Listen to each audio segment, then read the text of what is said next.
गासिबो आसाम हादोरनि रायजो राजा नोंथांमोनखौ दिनै जोङो चिरां जिल्लायाव मोनसे शिल्पी समाज जोङो गायसननाय जादों।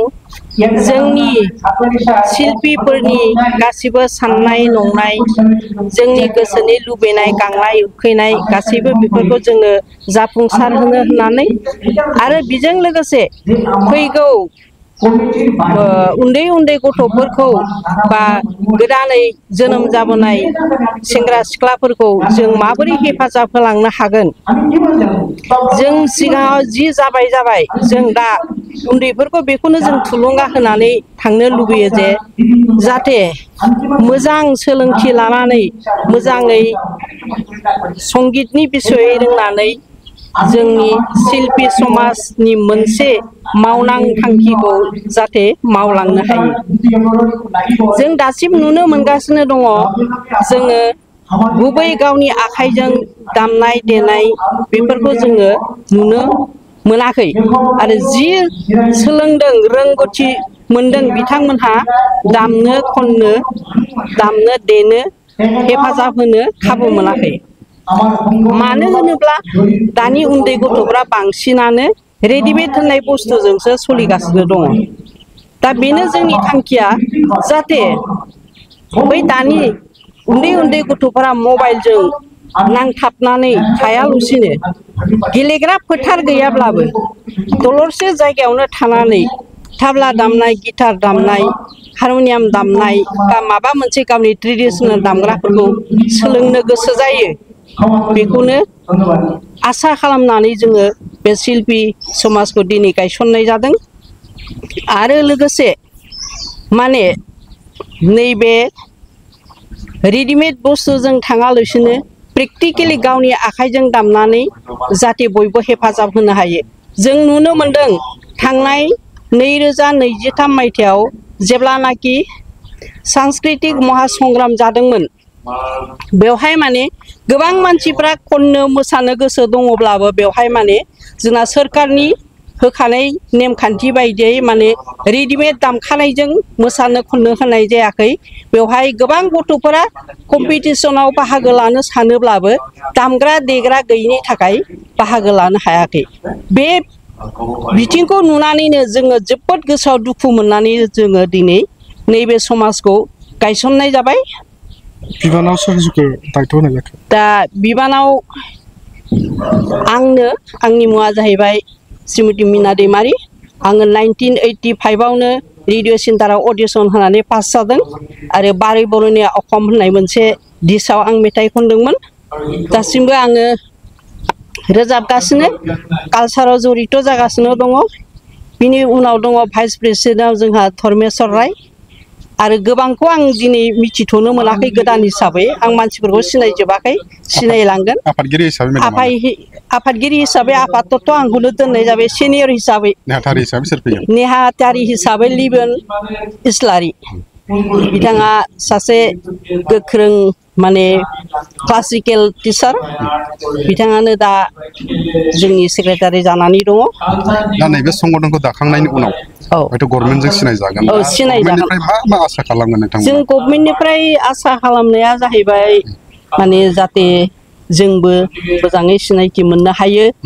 आरो नैबे समाजारि बिथिङाव जों माखासे जेरै गथ'फ्रा आलाय आथानि निसा सोबनाय बायदिसिना गोदाव सोराव थानाय जेरावनो मेरावनो थांलाबायनानै गोदाव सोराव जानाय जाहाथे जों बेफोराव खनथुमनानै नैबे जोंनि शिल्पी समाजनि जों लोब्बा लाखिनानै खननाय मोसानाय बेफोरजों माने बिसोरखौ गोरोबहोफानानै जाहाथे बिसोरनि खर' गोसोनि साननाय नंनायफ्रा गोग्गो जायो बेखौनो जों आसा खालामो। माखासे मानसिफ्रा लुबैदोंमोन शिल्पी दोनबाय दा गावबा गाव एलेकायाव बर'नि नाम जायोब्ला हामगौ होननानै बुंदोंमोन। नाथाय मा बिथिंजों नोंथांमोना शिल्पी नाम दोनखो जेनेबा? दा बेनो माने गावबा गाव नामै दा all India radio' and television artist association दं, हारिमु आफाद दं, बा बिसा दं दा जोङो बहाय माने खालि जों बर'ल' नङा माने जोंनि आसामाव एबा जोंनि चिराङाव दा गासैबो जनगोष्ठी दङथ' जों बेफोरखौ जेरै सावताल नेपालि राजबंशी असमिया बाङालि बर' लोगोसे माबानाय ज' जानाय हिसाबै जोङो बेखौ दा लानाय जादों दा जुदिअ बायसान्स बोरैबा जुदि सोरबा उसुबिदा होनथारोब्ला माबा मोनसे मोजां खाबु मोनोबा जों सोलायनोबो हागौ खिन्थु जयैनो आरो रेजिस्टारथ' दासिमबो जायाखै नालाय बेखौ लामा नायनानै थाथ'नोसै আজি আসলতে আমি চিৰাংদিয়া ডিষ্ট্ৰিক্ট যিটো শিল্পী সমাজ সেইটো আজি আমি পূৰ্ণাংগভাৱে গঠন কৰিলোঁ আৰু আমি যোৱা 18 তাৰিখত আমি বেংগলত বহিছিলোঁ তাৰপিছত এটা সিদ্ধান্ত লোৱাৰ পিছত আজি আমি পূৰ্ণাংগ কমিটি গঠন কৰা হ'ল আৰু এই শিল্পী কমিটিখন গঠন কৰাৰ উদ্দেশ্যটোৱেই হ'ল যে আমাৰ শিল্পী সমাজত যিটো নেকি অৱহেলিত বা চৰকাৰৰ পৰাই হওক বা ৰাইজৰ পৰাই হওক আমাক যেতিয়া লাগে তেতিয়া অলপ সন্মান দিয়ে তাৰপিছত কাম শেষ তেতিয়া আৰু আমাৰ দাম নাথাকে আৰু আমাৰ কিছুমান শিল্পী আছে আসলতে শিল্পী নহয় সিহঁতৰ শিল্পী পেঞ্চন পাই আছে আৰু যিসকল আসলতে প্ৰকৃততে পাব লাগে সিহঁতে পোৱা নাই কাৰণ সেইবিলাকৰ মুভমেণ্ট কৰা আমাৰ মানুহ নাই গতিকে আমি ভাবিছোঁ এই সংগঠনৰ জৰিয়তে আমি এই কামখিনি কৰি যাম তাৰ লগতে আমি আৰু এটা কাম কৰিব বিচাৰিছোঁ যে ল'ৰা ছোৱালীবিলাক আজিকালি এনেকুৱা হৈ গৈছে যে শিক্ষাৰ লগত যে আসলতে শিল্পী শিক্ষা যিটো নেকি শিক্ষাৰ লগত ই এটা শৰীৰৰ বা জীৱনৰ মানদণ্ড সেই বস্তুটো চিনি নোপোৱা হ'ল আজিৰ ল'ৰা ছোৱালীয়ে মাত্ৰ মোবাইলটো চিনি পায় এনেকৈ ঘৰৰ মানুহকো চিনি নোপোৱা হৈ গ'ল গতিকে আমি ভাবিছোঁ ইয়াৰ জৰিয়তে এই অনেক কৰি যদি আমি মা দেউতাকক বুজাই আমি সেই ল'ৰা ছোৱালীবিলাকক মানুহ কৰিব পাৰোঁ বা তাৰ প্ৰজন্ম যিবিলাক আহি আছে নেক্সট প্ৰজন্মক যদি আমি ভালকৈ আগবাঢ়ি লৈ যাব পাৰোঁ তাকে আমি কামনা কৰি সংঘটো আগবাঢ়ি যাম বুলি ভাবিছোঁ তেতিয়াতো আমি আৰু নিজৰ যেতিয়া নিজৰ কৰ্মজত বা গান মাতিছে গ'লোঁ গান গাই আহিলোঁ ময়ো টিভিত আপোনাৰ প্ৰগ্ৰাম কৰিলোঁ 3বাৰমান তাৰপিছত ৰেডিঅ'ত কৰিলোঁ এবাৰমান তাৰপিছত আপোনাৰ চিৰিয়েলো কৰিলোঁ এখন তাৰপিছত মই ঢালিগাঁও টাউনশ্বিপত মই নাটকাচলত শিক্ষক গীত কৰিলোঁ তাৰপিছত তাত এখন স্কুল খুলিলোঁ তাৰপিছত মই এতিয়া আকৌ এখন স্কুল খুলিছোঁ এখন প্ৰতিমা বৰুৱা পাণ্ডে নামেৰে আমাৰ কদমতলী চিলাৰায় ভৱনত তাতে এতিয়া মই প্ৰিন্সিপাল হিচাপে কাম কৰি আছোঁ তাৰপিছত মই এই শিল্পীৰ কাৰণে মই গুৱাহাটীত ইণ্টাৰনেশ্যনেল প্ৰগ্ৰামত 2টামানত যোগদান কৰিছোঁ তাতো মই ফাৰ্ষ্ট পুৰস্কাৰ লৈ আহিছিলোঁ গানত শিল্পী এছ'চিয়েশ্যন ক্ৰিয়েট কৰি পৰা আপুনি কি বিচাৰিব পিছত না আমিতো উদ্দেশ্যটো আমাৰ এটাই যে আমাৰ মানুহখিনি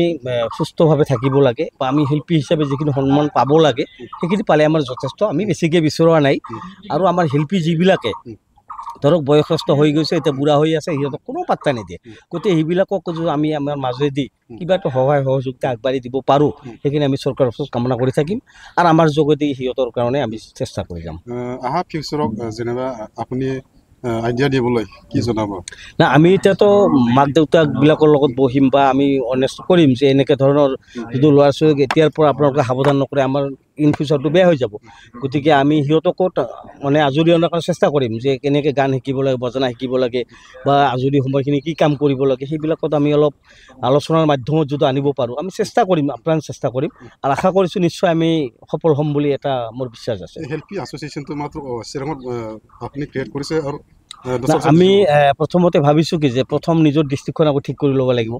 আৰু যদি আমাৰ কাৰ্যকলাপ ভাল হৈ যায় নিশ্চয় আমাক মানুহ আকোৱালি ল'ব তেতিয়া বাকী ডিষ্ট্ৰিক্টবিলাকো আমাৰ ওচৰত আহিব নিশ্চয় আমি তেতিয়া আমি সহযোগিতা কৰিম আৰু বাকী ডিষ্ট্ৰিক্টতো আমি এই সংগঠন কৰাৰ কাৰণে আমি আগবাঢ়ি যাম